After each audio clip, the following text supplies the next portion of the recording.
ನಾ ದಾನಮ್ಮಗೆ ಬೇಡ್ಕೊಂಡೆ. ಏನಂತ ಬೇಡ್ಕೊಂಡೆ ಅಂತ ಕೇಳಿದ್ರೆ, ಮಳೆ ಬರ್ತದ, ಬೆಳಿತೀವಿ, ಬಿತ್ತೀವಿ, ಸಂಪತ್ತು ಬರ್ತದ, ಎಲ್ಲ ಬರ್ತದ.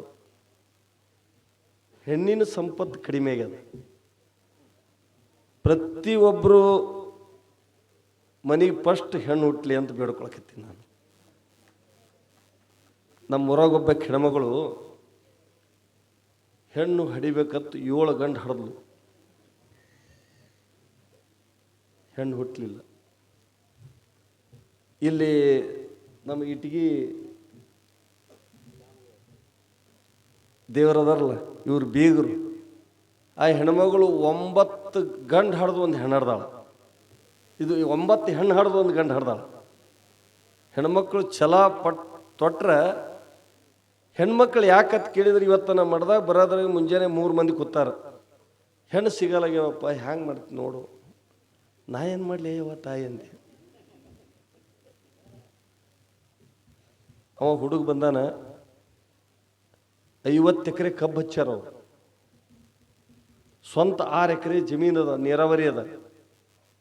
ಮಂದಿ ಹೊಲಗಳು ಮಾಡಿ 50 ಎಕರೆ ಕಬ್ಬು ಹಚ್ಚಾರ. ಒಂದು ವರ್ಷಕ್ಕೆ 30 ಲಕ್ಷ ರೂಪಾಯಿ 40 ಲಕ್ಷ ರೂಪಾಯಿ ಬೆಳಿತಾರ. ಹೆಣ್ಣು ಕೊಡಲಾಗ್ಯಾರ. ಆ ಹುಡುಗಂತಾನ ಅವ್ರ ಆಯಿಗೆ, ಆಯಿ ನಾನು ಹೊಲ ಫಲ ಏನು ಮಾಡಂಗಿಲ್ಲ, ನಾ ಬೆಂಗಳೂರಿಗೆ ಹೋಗ್ತೀನಿ, ಬೆಂಗಳೂರಿಗೆ ಕಂಪ್ನಿಯಾಗ ಇರ್ತೀನಿ. ನಾ ಕಂಪ್ನಿಯಾಗ ಕೆಲಸ ಮಾಡಿದ ನನಗೆ 25,000 ರೂಪಾಯಿ ಪಗಾರ ಕೊಡ್ತಾರ. ಹೆಣ್ಣು ಕೊಡೋರು ಮನೆಗೆ ಬಂದ್ರಂದ್ರೆ, ನಿಮ್ಮ ಮಗ ಏನು ಮಾಡ್ತಾನ, ಮೊಮ್ಮಗ ಏನು ಮಾಡ್ತಾನಂದ್ರೆ ಕಂಪ್ನಿಯಾಗ ನೌಕರಿ ಮಾಡ್ತಾನ ಅಂತ ಹೇಳಿದ್ರೆ ಹೆಣ್ಣು ಕೊಡ್ತಾರಂತ ಆ ಹುಡುಗ ನನ್ನ ಮುಂದೆ ಅಂತಾನೆ. ಇವತ್ತು ಪ್ರತ್ಯಕ್ಷ ಸುಳ್ಳು ಹೇಳಂಗಿಲ್ಲ. 40 ಲಕ್ಷ ರೂಪಾಯಿ ಸ್ವಂತ ದುಡಿದು ತೊಗೊಳೋದು ದೊಡ್ಡದು, ಅಲ್ಲಿ ಒಬ್ರು ಗುಲಾಮರಾಗಿ ದುಡಿದು 25,000 ರೂಪಾಯಿ ತೊಗೊಳೋದು ದೊಡ್ಡದು. ಇದು ಅರ್ಥ ಮಾಡ್ಕೊಳಂಗಿಲ್ಲ. ಒಬ್ಬ ರೈತ ಪ್ರಾಣಿ, ಪಕ್ಷಿ, ಕ್ರಿಮಿ, ಕೀಟಕ, ಮನುಷ್ಯ, ಮಂತ್ರಿ, ಮೋದಯ, ಸ್ವಾಮಿ, ಸಂತರು ಎಲ್ಲರಿಗೆ ಅನ್ನ ಕೊಡುವಂಥ ರೈತ ಅಂದರೆ ದೇವರು. ನಾವೇನು ತಿಳ್ಕೊಂಡಿವಿ ಅಂದ್ರೆ,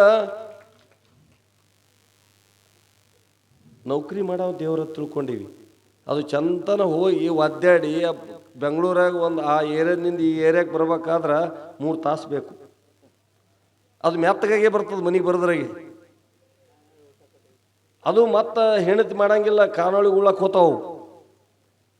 ಏನು ಮಾಡಂಗದ, ಏನು ಮಾಡಂಗಿರಿ ಹೇಳ್ರಿ. ಅದು ಬರೇ ಜನರು ಬರೇ ತಾತ್ಕಾಲಿಕ ಸುಖ ನೋಡಕತ್ತೀವಿ ನಾವು. ಅದು ಆಗಬಾರ್ದು. ಎಲ್ಲರೂ ಬದುಕಲಿಕ್ಕೆ ಬಂದಿದ್ದೀವಿ ಜಗತ್ತದೊಳಗೆ, ಎಲ್ಲರೂ ಸುಖವಾಗಿರಬೇಕು ಅನ್ನುವಂಥ ಭಾವನೆಯಿಂದ ಇವತ್ತು ಈ ಕಾರ್ಯಕ್ರಮ ಸುಂದರವಾಗಿ ನೀವೆಲ್ಲ ನಡೆಸ್ಕೊಂಡು ಬಂದಿರಿ. ಉಡಿ ತುಂಬುವ ಕಾರ್ಯಕ್ರಮ ಆಯಿತು. 250 ಮಂದಿ ಉಡಿ ತುಂಬಿಸ್ಕೊಂಡ್ರಿ. ಉಡಿ ತುಂಬಿಸ್ಕೊಳ್ಳೋದು ಸುಮ್ಮನೆ ಅಲ್ಲ. ಯಾವ ಜನ್ಮದ ಪುಣ್ಯ ಮಾಡಿರೋ ಸಂಗಮನಾಥನ ದೇವಸ್ಥಾನದೊಳಗೆ ಕೂತು ಉಡಿ ತುಂಬಿಸ್ಕೊಳ್ಳೋದು ಅದೊಂದು ಭಾಗ್ಯ. ಎಲ್ಲ ಭಾಗ್ಯ ಸಿಗಂಗಿಲ್ಲದು. ಇವತ್ತು ಆ ಭಾಗ್ಯವನ್ನು ಪಡ್ಕೊಂಡಿರಿ ಅಂತ ಭಾವಿಸ್ಕೊಂಡು ಎಲ್ಲ ಅಣಿಬಿ ಗ್ರಾಮದ ಎಲ್ಲ ಸದ್ಭಕ್ತರು, ನಮ್ಮ ಸಂಗನಗೌಡರು ಹೇಳಿದ್ರಲ್ಲ, ಮಾಜಿ ಚೇರ್ಮನ್ರು, ನಾವು ಊರವರಿಗೆ ಯಾರಿಗೂ ಸನ್ಮಾನ ಇಟ್ಕೊಂಡಿಲ್ಲ, ನಾವು ಅತಿಥಿಗಳಿಗೆ ಅಷ್ಟೇ ಇಟ್ಕೊಂಡಿವಿ, ಯಾರೂ ತಪ್ಪು ಭಾವಿಸಬಾರ್ದು ಅಂತ. ಒಂದು ಶಾಲ್ ಹರೇ ಶಾಲ್ ಅದು ಏನು ಮಾಡೋದು. ನಾವು ಮಡಿವಾಳಪ್ಪ ಅಂದಂಗೆ ಸಾಕ್ಷಾತ್ ಸದ್ಗುರು ಪ್ರತ್ಯಕ್ಷವಾಗಲು ಕ್ಷಿತಿಗತಿಗಳು ಕೇಳುವುದು ಯಾಕೋ ಅಂತ. ಆ ಕ್ಷಣಕ್ಕೆ ಆಗುವುದು ಅನಂತ ಸೌಖ್ಯವು ಮೋಕ್ಷ ಕೊಂಡುಕೊಳ್ಳುವ ಕುದಿ ಯಾಕೋ ಅಂತ ಮಡಿವಾಳಪ್ಪ ಅಂತಾನ. ಬರೇ ದರ್ಶನ ಮಾಡಿಕೊಂಡ್ರೆ ನಿಮ್ಮ ಪುಣ್ಯ ಹೆಚ್ಚಾಗ್ತದ, ನಿಮ್ಮ ಪಾಪ ಹೋಗ್ತದ ಅನ್ನುವಂಥ ಮಾತು ಮಡಿವಾಳಪ್ಪನವರು ಹೇಳಿದರು. ಅದರ ಮತ್ತೆ ಮುಂದುವರೆದು ನೀವು ಭಾಳ ಭಕ್ತಿಯಿಂದ ನಡ್ಕೊಂಡ್ರಿ ಅಂದ್ರೆ ಮುಕ್ತಿ ಆಗ್ತದ ಅಂತ ಅನ್ನುವಂಥ ಮಾತು ಹೇಳಿದರು. ಇವತ್ತು ನನಗೆ ಹಾದ್ಯಾಗ ಒಬ್ಬ ಮುದುಕಿ ಗಂಟು ಬಿತ್ತು. ಒಂದು ಮುದುಕಿ, ಎಲ್ಲಿಗೊಂಟಿದ್ದೀಯ ಅಂದ್ಲು. ನಾ ಅಣಿಬಿಗೆ ಹೋಗ್ತೀನಿ ಅವ್ವ ಅಂದೆ. ನಾನು ಬರ್ತೀನಿ ಅಂದ್ಲು. ಎದಕ್ಕೆ ಬರ್ತೇವಂದರೆ ಅಲ್ಲಿ ದಾನಮಯಿ ಪುರಾಣ ಹಚ್ಚಾರತ್ತ ಕೇಳಕ್ಕೆ ಬರ್ತೀನಿ. ನಮ್ಮ ಪುರಾಣ ಕೇಳಕ್ಕೆ ಬರಬೇಡವ, ನಿನ್ನ ಪುರಾಣನೇ ಹೆಚ್ಚಿವೆ ಅಲ್ಲಿಂದ. ನಿನ್ನ ಪುರಾಣ ಏನು ಹೆಚ್ಚಿವೆ ಅಂದೆ. ಮತ್ತು ನಾ ಹ್ಯಾಂಗೆ ಮಾಡಲಿ ಅಂತ ಕೇಳಿದ್ಲು. ಯಾರು ಪುರಾಣ ಕೇಳಕ್ಕೆ ಬಂದಾರ ಅವ್ರ ಮನ್ಯಾಗ ದಾನಮ್ಮಯಾಗಿರು ಅಂತ ಹೇಳಿದೆ ನಾನು ಅವ್ರಿಗೆಲ್ಲ. ಅಕ್ಕಿ ಅಂದು ಮಾಯ ಆಗಿಬಿಟ್ಲು. ಅಕ್ಕಿ ದಾನಮ್ಮಯ್ಯನೇ ಭೇಟಿ ಆದ್ಲು, ನನಗೆ ಪ್ರತ್ಯಕ್ಷ ಭೇಟಿ ಆದ್ಲು. ನಿಮ್ಮ ಭಾವಕ್ಕೆ ಕೇಳಲಿಕ್ಕೆ ಅಣಿಬಿಗೆ ಬರ್ತೀನಿ ಅಂತ ಈಗ ಬಂದಾಳೆ. ಎಲ್ಲರ ಮನೆಗೆ ಬರ್ತಾಳೆ. ಈಗ ಎಲ್ಲರ ಮನೆಯಾಗೂ ಇರ್ತಾಳೆ. ಎಲ್ಲರೂ ಸುಖವಾಗಿರ್ರಿ, ದುಡೀರಿ, ಊಟ ಮಾಡಿರಿ, ಚಂದ ಮನೆ ಕಟ್ಕೋರಿ, ಜಗಳಾಡಬೇಡ್ರಿ, ಭಾಳ ಆರಾಮಿರ್ರಿ, ಭಾಳ ಆರಾಮಿರ್ರಿ. ನಿನ್ನೆ ಎಂಥ ಮಕ್ಕಳು ಹಡಿಬೇಕು ಅಂದ್ರೆ, ಎಂಥ ಮಕ್ಕಳು ಹಡಿಬೇಕಂದ್ರೆ ಸ್ವಾಮಿ ವಿವೇಕಾನಂತವ, ಕಲಬುರಗಿ ಶರಣಬಸಪ್ಪನಂತವ, ವಿಶ್ವಾರಾಧ್ಯನಂತವ, ಕಡ್ಕೊಳ ಮಡಿವಾಳಪ್ಪನಂತವ, ದಾನಮ್ಮ ತಾಯಿ ಅಂತಕ್ಕಿ ಅಂಥ ಮಕ್ಕಳು ಹೊಡಿಬೇಕು. ಮೊನ್ನೆ ನೋಡಿದಲ್ಲ ಟಿ ವಿಯಾಗ ಒಂದು ಸಣ್ಣ ವಿಷಯಕ್ಕೆ, ವ್ಯಸನಕ್ಕೆ, ಕುಡಿಯೋದು ವ್ಯಸನ, ಗುಳಿಗೆ ತೋತಾರಂತ, ಅದೇನೋ ಇಂಜೆಕ್ಷನ್ ಮಾಡಿಸ್ಕೋತಾರಂತ. ಅಂಥ ವ್ಯಸನಕ್ಕೀಡಾಗಿ ತಂದೆ ತಾಯಿ ತಂಗಿಯನ್ನು ಕೊಲೆ ಮಾಡಿ ಒಂದೇ ಕುಣ್ಯಾಗ ಹುಣ್ಯಾನ. ಎಂಥ ಪಾಪ ಇರಬೇಕು. 9 ತಿಂಗಳು ಹೊತ್ತು ಹೊಡೆದಿರ್ತಕ್ಕಂಥ ತಾಯಿ ಅವನಿಗೆ 25 ವರ್ಷ 30 ವರ್ಷ ನಿರಂತರವಾಗಿ ಮಗನನ್ನು ಜ್ವಾಕಿ ಮಾಡಿರ್ತಕ್ಕಂಥ ತಾಯಿಯನ್ನು ಕೊಲೆ ಮಾಡಂಗೆ ಹೆಂಗಾಗಿರ್ಬೇಕು.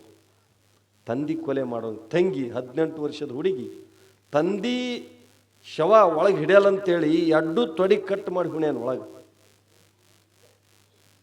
ಇಂಥ ಪಾಪಿಗಳು ಇರಬಾರ್ದು ಲೋಕದೊಳಗೆ. ಎಂಥ ಪಾಪಿ ಇವ್ರ ಮಕ್ಕಳಂತೀರಿ. ಮಕ್ಕಳು ಹೆಂಗಿರ್ಬೇಕು ಅಂದ್ರೆ ಮನೆ ಕೀರ್ತಿಯನ್ನು ತರಬೇಕು, ತಂದೆ ತಾಯಿ ಕೀರ್ತಿಯನ್ನು ತರಬೇಕು, ಗ್ರಾಮದ ಕೀರ್ತಿಯನ್ನು ತರಬೇಕು, ನಾಡಿನ ದೇಶದ ಕೀರ್ತಿಯನ್ನು ತರುವಂಥ ಮಕ್ಕಳನ್ನು ಹಡಿಬೇಕು. ಮಕ್ಕಳು ಹಡಿಯೋದು ಭಾಳ ದೊಡ್ಡದಲ್ಲ. ಮಕ್ಕಳಿಗೆ ಸಂಸ್ಕಾರ ಕೊಡಬೇಕು. ಮಕ್ಕಳಿಗೆ ಪೂಜಾ ಪಾಠ, ನೀವು ದೇವಸ್ಥಾನಕ್ಕೆ ಬಂದ್ರೆ ಅವು ಮಕ್ಕಳಿಗೆ ಕರ್ಕೊಂಬರ್ಬೇಕು, ನಮಸ್ಕಾರ ಮಾಡಿಸ್ಬೇಕು, ಅವಕ್ಕೆ ಭಸ್ಮಧಾರಣ ಮಾಡಬೇಕು, ಅವಕ್ಕೆ ಗುರು ಅನ್ನಬೇಕು, ಗುರುಗಳು ಅನ್ನಬೇಕು. ಎಷ್ಟು ಸಂಸ್ಕಾರ ಇತ್ತು ಅಂದ್ರೆ ಮಗು ತಾಯಿ ತಂದೆ ನೋಡ್ತಾನವ. ಎಷ್ಟೋ ಮಂದಿ ಮಕ್ಕಳಿಗೆ ಸಾಕಷ್ಟು ಓದಿಸ್ಯಾರ, ಇಂಜಿನಿಯರ್ ಆಗ್ಯಾರ, ಡಾಕ್ಟರ್ ಆಗ್ಯಾರ, ತಿಂಗಳಿಗೆ 10 ಲಕ್ಷ ರೂಪಾಯಿ ಪಗಾರ ತೊಗೊಳೋರು ಅದಾರ. ತಾಯಿ ತಂದೆ ನೋಯ್ದು ಅನಾಥಾಶ್ರಮದಾಗ ಇಟ್ಟಾರ. ಏನು ಮಾಡ್ತೀರಿ ತೊಗೊಂಡು ಮಕ್ಕಳು ಸಾಯ್ತೀವಿ ನಾವು. ಯಾವ ಮಕ್ಕಳು? ನಮ್ಮ ಬದುಕಿಗೆ ಯಾವ ಮಕ್ಕಳು? ದುಡಿದು ಹೊಲ್ದಾಗ ದುಡಿದು ಜ್ವಾಳ ಕಾಳ ಬೆಳೆದು ಮನೆಯಾಗ ತಂದು ಇಟ್ಟು ತಾಯಿ ತಂದೆಯನ್ನು ಜೋಕಿ ಮಾಡುವಂಥ ಮಕ್ಕಳು ಅವಶ್ಯಕತೆ ಅದು ನಮಗೆ. ಯಾವ ಅವಶ್ಯಕತೆ? ನೌಕರಿ ಮಾಡ್ತಾರೆ ಎಷ್ಟೋ ಮಂದಿ. ನನ್ನ ಮಗ ಓದಲಿ ಶಾಣೆಯಲ್ಲಿ ಅಮೇರಿಕದಾಗ ಸತ್ರಿ ಹೆಣಕ್ಕಾಗಲ್ಲವ. 3 ದಿನ ಬೇಕಾ ಅದು ವಿಮಾನ ಬಂದು ಇಲ್ಲಿ ಹತ್ತಬೇಕಾದ್ರೆ. ಎಲ್ಲಿರ್ತದೆ ಹೆಣ? ಎಲ್ಲಿರ್ತದೆ? ಎಷ್ಟೋ ಮಂದಿ ಬೆಂಗಳೂರಾಗ ನೋಡ್ತೀನಿ. ನಾ ದೊಡ್ಡ ಶ್ರೀಮಂತರ ಮನೆಗೆ ಹೋಗಿದ್ದೆ. ಮಗ ಸೊಸಿ ತಿಂಗಳಿಗೆ 10,000 ರೂಪಾಯಿ 10 ಲಕ್ಷ ಪಗಾರ ಅದ. ಒಬ್ಬ ಬಾಡಿಗೆ ಮನುಷ್ಯಾಗಿರ್ತಾರೆ ಆಕಿ ನೋಡ್ಲಕ್ಕ. ಬಾಡಿಗೆ ಮನುಷ್ಯನ ಯಾಕಜ್ಜಿ ಯಾರು ಇವರು ಅಂದೆ. ಇಲ್ಲಪ್ಪ ನಮ್ಮ ಮಕ್ಕಳು ಸೊಸಿಯಲ್ಲಿ ಅಮೇರಿಕದಾಗ ನೌಕರಿ ಅದ. ಏನು ಮಾಡ್ತೀನಿ? ನೌಕರಿ ತೊಗೊಂಡು ರೊಕ್ಕ ತೊಗೊಂಡು ತಿಂದು ಸಾಯ್ತಿ. ತಿನ್ನೋದೇಟು 2 ರೊಟ್ಟಿ 1 ತುತ್ತು ಅನ್ನ. ಏನು ತಿಂತೀವಿ ರೀ? ಗಳಿಸಿ ಏನು ಸಾಯ್ತೀವಿ. ಮೊನ್ನೆ ಒಬ್ಬ 10,000 ಕೋಟಿ ಶ್ರೀಮಂತ ಸತ್ವಾದ ತೊಗೊಳೋನ್ನ ಏನು ತೊಗೊಂಡೋಗ್ಲಿಲ್ಲ. ಯಾರು ತೊಗೊಂಡೋಗಲ್ಲ. ಹೆಂಗೆ ಕಾಲೇ ಬಂದೀವಿ ಹಂಗೆ ಕಾಲೇನಿಗೆ ಹೋಗ್ತೀವಿ ಅಂತ ತಿಳ್ಕೊಬೇಕಿದು ಅಷ್ಟೇ. ಇದು ಪುರಾಣ, ಪುಣ್ಯಕಥೆ, ದಾನ, ಧರ್ಮ, ಪರೋಪಕಾರ ಕೆಲಸ ಮಾಡ್ತಿರಲ್ಲ, ಇದೇ ನಿಮಗೆ ಸಂಪತ್ತು, ಆನಂದ. ಇದು ನಾ ಮೊನ್ನೆ ದೆಹಲಿಗೆ ವೀರಭದ್ರೇಶ್ವರ ಜಯಂತಿಗೆ ಹೋಗಿದ್ದೆ. ದೆಹಲಿಗೆ ಕರೆಸಿದ್ರು ನನಗೆ. ಹೋಗಿದ್ದೆ. ಒಬ್ಬ ಯಜಮಾನ ಮನುಷ್ಯ 75-76 ವರ್ಷ ಬಂದ. ಜಗದ್ಗುರುಗಳು ಕೂತಿದ್ರು, ನಾವು ಇದ್ವಿ. ಅವ ಬಂದು ಏನಂತಾನಂದ್ರೆ, ಯಪ್ಪ ನನ್ನ ದೇವ್ರು ಸಾಕಷ್ಟು ಕೊಟ್ಟಾನ, ನಾ ಏನು ಕೊಡಲಿ ಅಂತ ಕೇಳ್ದ. ನಾನು ಕೇದಾರ್ ಜಗದ್ಗುರುಗಳು ನಾಳೆ ದೊಡ್ಡ ಕಾರ್ಯಕ್ರಮ ಅದು, ನಮಗೂ ಆಮಂತ್ರಣ ಅದ. 11-12ನೇ ತಾರೀಕು ಇದೇ ತಿಂಗಳ. 1 ಕೋಟಿ ರೂಪಾಯಿ ಕೊಡ್ತೀನಿ ಅಂದವ ಮುದಕ. ಹೆಂಗೆ ಮನಸ್ಸು ಮಾಡಿರ್ಬೇಕು ಕೊಡೋದು ಮನಸ್ಸ. ಅದಕ್ಕೆ ಕೊಟ್ಟದ್ದು ತನಗೆ, ಬಚ್ಚಿಟ್ಟಿದ್ದು ಪರರಿಗೆ, ಕೊಟ್ಟಿದ್ದು ಕೆಟ್ಟಿತನೆ ಬೇಡ, ಮುಂದೆ ಕಟ್ಟಿಟ್ಟ ಬುತ್ತಿ ಸರ್ವಜ್ಞ ಅಂತ ಹೇಳೋದ ಪರಮಾತ್ಮ. ಯಾಕೆ ಈ ಮಾತು ಹೇಳ್ತೀನಿ ಅಂದ್ರೆ, ಒಂದೇ ನಕ್ಷತ್ರ, ಒಂದೇ ತಿಥಿ, ಒಂದೇ ವಾರ, ಒಂದೇ ಸಮಯದೊಳಗೆ 2 ಕೂಸು ಹುಡ್ತಾವೆ, 2 ಗಂಡು ಕೂಸು ಹುಡ್ತಾವೆ. ಒಬ್ಬ ದೊಡ್ಡ ಶ್ರೀಮಂತರ ಮನೆಗೆ ಕೊಡ್ತದ, ಒಂದು ಗುಡಿಸಲ್ದಾಗ ಕೊಡ್ತದ. ದೇವರಲ್ಲಿ ತಾರತಮ್ಯ ಅದನು. ಯಾಕ? ಪುಣ್ಯ ಮಾಡ್ಯ ನಾವು ಹಿಂದಿನ ಜನ್ಮದಾಗ ದಾನ ಧರ್ಮ ಪರೋಪಕಾರ ದೇವರು ದಿಂಡ್ರು ಅಂತ ಪುಣ್ಯದ ಫಲದಿಂದ ಅವ ಶ್ರೀಮಂತರ ಮನೆಯಾಗ ಹುಟ್ಟ್ಯಾನ. ಇವ ಸಾಧಾರಣವಾಗಿ ದುಡ್ದಾನ, ತಮ್ಮ ಮನೆಯವ್ರಿಗೆ ಎಷ್ಟು ಉಣಿಸ್ಯಾನ, ಕಾಲಘಟ್ಟದೊಳಗೆ ಬಂದು ಹುಟ್ಟ್ಯಾನ. ಇಷ್ಟೇ. ಇದರ ಅರ್ಥ ತಿಳ್ಕೊಂಡ್ರೆ ಏನಿಲ್ಲ. ಚಂದಗೆ ನೀವು ಪೂಜೆ ಪುನಸ್ಕಾರ ಮನ್ಯಾಗ ಮಕ್ಕಳಿಗೆ ನಾವು ರುದ್ರಾಕ್ಷಿ ಕೊಡಾಕತ್ತೀವಿ. ಈಗ ನಿಮಗೇನು ಎಲ್ಲರಿಗೂ ಶಾಲು ಹಚ್ಚಾರಿಲ್ಲ ಅತಿಥಿಗಳಿಗೆ, ನಮ್ಮ ಶಾಲು ಬೇಕಾಗಿಲ್ಲ ನಮಗೆ. ನಿಮ್ಮೆಲ್ಲರಿಗೆ ಕಾಶಿ ಜಗದ್ಗುರುಗಳಿಂದ ಆಶೀರ್ವಾದ, ಪ್ರಯಾಗದಾಗ ರುದ್ರಾಕ್ಷಿ ತಂದೀನಿ ನಾನು. ನನ್ನ ಮನಸ್ಸು ಕೊಡಬೇಕು. ಎಲ್ಲರಿಗೂ ಒಂದೊಂದು ರುದ್ರಾಕ್ಷಿ ತೊಗೊಂಡು ಮಕ್ಕಳು ಕೊಳ್ಳಾಕ ಕಟ್ರಿ, ಇಲ್ಲಾಂದ್ರೆ ನೀವು ಕಟ್ಕೋರಿ. ಮುಂಜಾನೆ ಪೂಜೆ ಮಾಡಿರಿ, ನಮಸ್ಕಾರ ಮಾಡಿರಿ, ಧ್ಯಾನ ಮಾಡಿರಿ. ಬರೇ ಹೌ ಹೌ ಹೌ ಮಾಡಿದ್ರಿ ಅಂದ್ರೆ ಬದುಕಲ್ಲ. ಅದು ಸಮಾಧಾನದಿಂದ ಇದ್ದು ಆರಾಮಿರ್ರಿ ಅಂತ ಭಾವಿಸ್ಕೊಂಡು, ಈ ಪುರಾಣದ ಉದ್ದೇಶ ಏನು ಅಂತ ಕೇಳಿದರೆ, ಶರಣರ ಬದುಕು ಹೆಂಗಿರ್ತದ. ಅವರು ಸಾಮಾನ್ಯವಾಗಿ ತಾಯಿ ಗರ್ಭದೊಳಗೆ ಹುಟ್ಟ್ಯಾರ, ಗುರುವಿನ ಆಶೀರ್ವಾದ ಪಡೆದಾರ, ದೇವರ ಆಶೀರ್ವಾದ ಪಡೆದಾರ, ಸಂಸ್ಕಾರವಂತರಾಗ್ಯಾರ. ಹಾಗೆ ಅವ್ರು ದೊಡ್ಡ ಶರಣರಾದರು. ಅವ್ರು ಭಾಳ ಮಾಡೋದು ಬೇಕಾಗಿಲ್ಲ, ನಾವು ಸ್ವಲ್ಪರ ಮಾಡಿ ಪುಣ್ಯ ಕಟ್ಕೊಳ್ಳೋಣ ಅನ್ನುವಂಥ ಭಾವನೆಯನ್ನು ಇಟ್ಕೊಂಡು ನೀವೆಲ್ಲರೂ ಪುಣ್ಯಾತ್ಮರಾಗಿ ಈ ಕಾರ್ಯಕ್ರಮಕ್ಕೆ ಭಾಳ ಎಲ್ಲ ಅತಿಥಿಗಳು ಸಾಕಷ್ಟು ಮಂದಿ ದಾನ ಮಾಡಿದವರಿದ್ದೀರಿ, ದಾಸೋಹ ಮಾಡಿದವರಿದ್ದೀರಿ, ನೀವೆಲ್ಲರೂ ಸೇವಾ ಮಾಡಿದವರಿದ್ದೀರಿ. ನೀವೇನಪ್ಪ ನಮಗೇನೂ ಕೊಡೋದಾಗಲ್ಲ ಅಂದ್ರೂ ಅದಕ್ಕೆ ನಿಜಗೊಂಡ್ರು ಒಂದು ಮಾತು ಹೇಳಿದರು, ಹಣವಿದ್ದಾಗಲೇ ಭಕ್ತಿ, ನೆಣವಿದ್ದಾಗಲೇ ಸೇವೆ, ಗುಣವಿದ್ದಾಗಲೇ ಮಾಡಿ ಮುಕ್ತಿ ಪಡಿಯಂದ ಅಂತ ಹೇಳಿದರು. ಏನು? ಹಣ ಇದ್ದಾಗ, ರೊಕ್ಕ ಶ್ರೀಮಂತ ಇದ್ದಾಗ ದಾನ ಮಾಡಿರಿ. ನೀವು 25,000 ರೂಪಾಯಿ ಕೊಟ್ಟರು, ಲಕ್ಷ ಕೊಟ್ಟಾರ, 50,000 ಕೊಟ್ಟಾರ, 10,000 ಕೊಟ್ಟಾರ, ಮನಸ್ಸಿದ್ದಾಗ ಕೊಟ್ಬಿಡ್ರಿ. ನೆಣವಿದ್ದಾಗಲೇ ಸೇವೆ ಅಂದ್ರೆ ಶಕ್ತಿ ಇದ್ದಾಗ ಸೇವೆ ಮಾಡಿರಿ, ಕಸ ಹೊಡ್ರಿ, ನಮಸ್ಕಾರ ಮಾಡಿರಿ, ಪಾದಯಾತ್ರೆ ಮಾಡಿರಿ, ಕ್ಷೇತ್ರ ಯಾತ್ರೆ ಮಾಡಿರಿ, ದುಡೀರಿ. ಮಠಗಳದೊಳಗೆ ಹೋಗಿ ಚಪ್ಪಗಾಲ ಹಾಕೊಂಡು ಕೂತು ಉಂಡ್ರೆ ಅದು ಪುಣ್ಯ ತಟ್ಟಂಗಿಲ್ಲ. ಅಲ್ಲೊಂದಿಷ್ಟು ಏನಾರು ಮಾಡಬೇಕು. ಅಲ್ಲೊಬ್ಬರು ಸೋಮನಾಥ್ ಶರಣರದಾರ, ಸೋಮನಾಥ ಶರಣರ ಅಲ್ಲಿ ಬಿಜಾಪುರ ಜಿಲ್ಲಾದಾಗ. ಯಾರ್ದಾರ ಮನೆಗೆ ಹೋದ್ನಂದ್ರೆ ಅವ ಹಾಗೆ ಉಣ್ತಿದ್ದನಂತ. ಒಂದು ಗುದ್ದಲಿ ವಯ್ಯ ಅವ ಹೋಗಾಗ ಅವ್ರ ಹೊಲ್ದಾಗ ನಟ್ಟು ಕಡ್ದು ಮನೆಗೆ ಬರೋವಂತ 2 ತಾಸು 3 ತಾಸು. ಯಾಕ್ರಿ ಶರಣರು ಹಿಂಗ್ಯಾಕೆ? ಅವ್ರದ್ದು ಉಂಡೀವಿ ನಾವು. ಅದು ಋಣ ಕೊಡ್ಲಕ್ಕೆ ನಾವು ಮತ್ತೆ ಹುಟ್ಟಬೇಕಾಗ್ತದ. ಅವ್ರು ಋಣ ಮುಡಿಸಿನ ಹೊಲಕ್ಕೆ ಹೋಗಿ. ಅವಾಗೆಲ್ಲ ನೇಗಿಲಿದ್ದಿದ್ದಿಲ್ಲ, ಇವೇ ಎತ್ತಿನ ನೇಗಿಲಿ, ಟ್ಯಾಕ್ಟ್ರಿ ಇದ್ದಿದ್ದಿಲ್ಲ. ಅವಾಗ ನಟ್ ಕಡಿತಿದ್ರು, ನಟ್ ಕಡ್ದು ಬರ್ತಿದ್ನಂತ. ಅದು ಇನ್ನೂ ಇತಿಹಾಸ ಅದ. ಹಂಗೆ ಜೀವನ ಯಾರ್ದಾರ ಉಂಡಿವಂದ್ರೆ ಅದು ಒಂದಿನ ಮುಟ್ಟಿಸ್ಲಕ್ಕೆ ಬರಬೇಕಾಗ್ತದೆ ನಾವು. ಅದಕ್ಕೆ ನಾವೆಲ್ಲರೂ ದೇವ್ರಿಗೆ ಕೊಟ್ಟಿರ್ತಕ್ಕಂಥದ್ದು ಪುಣ್ಯ ನಮಗೆ ಫಲಿಸ್ತದಂತ ಭಾವಿಸ್ಕೊಂಡು ನೀವೆಲ್ಲರೂ ನಮ್ಮ ಚನ್ನಶೆಟ್ಟಿ ಬಳಗ, ನಮ್ಮ ಬಾಪುಗೌಡ್ರ ಮನೆ ತಾಯಿ ಹೇಳೋದಲ್ಲ, ಸ್ವಾಮಿಗಳಿಗೆ ಬಂದವ್ರಿಗೆ ಎಷ್ಟು ಚಂದ ಊಟ. ಏನು ಕಟ್ಕೊಂಡು ಸಾಯ್ತೀವಿ? ಮಡಿವಾಳಪ್ಪ ಅಂದ, ದಾನವಿಲ್ಲದ ಮನೆ ದೊಡ್ಡದಿದ್ರೆ ಏನು? 3 ಅಂತಸ್ತು 4 ಅಂತಸ್ತು ಮನೆ ಅದಾದ್ರೆ ಏನು ಧರ್ಮನೇ ಇಲ್ಲಂದ್ರೆ ಏನು ಮಾಡೋದು? ದಾನವಿಲ್ಲದ ಮನೆ ದೊಡ್ಡದಿದ್ದರೇನು, ಹೋತಿನ ಕೊರಳಾಗ ಮಲಿ ಇದ್ದರೆ ಏನು? ಹೋತಿನ ಕೊರಳಾಗ ಮಳಿ ನೋಡ್ರಿಲ್ಲ, ಕೊಳ್ಳಾಗಿರ್ತಾವ ಕಿಲಿ, ಅವು ಹಿಂಡ್ತಾವ. ಹಂಗಂತ ಜೀವನ. ಅವಕ್ಕೆ ಮುಂದೆ ಈಗಿನ ಶ್ರೀಮಂತ, ಮುಂದಿನ ಭಿಕ್ಷಕ ಅಂತ ಹೇಳ್ಯಾರ ಮಹಾತ್ಮರು.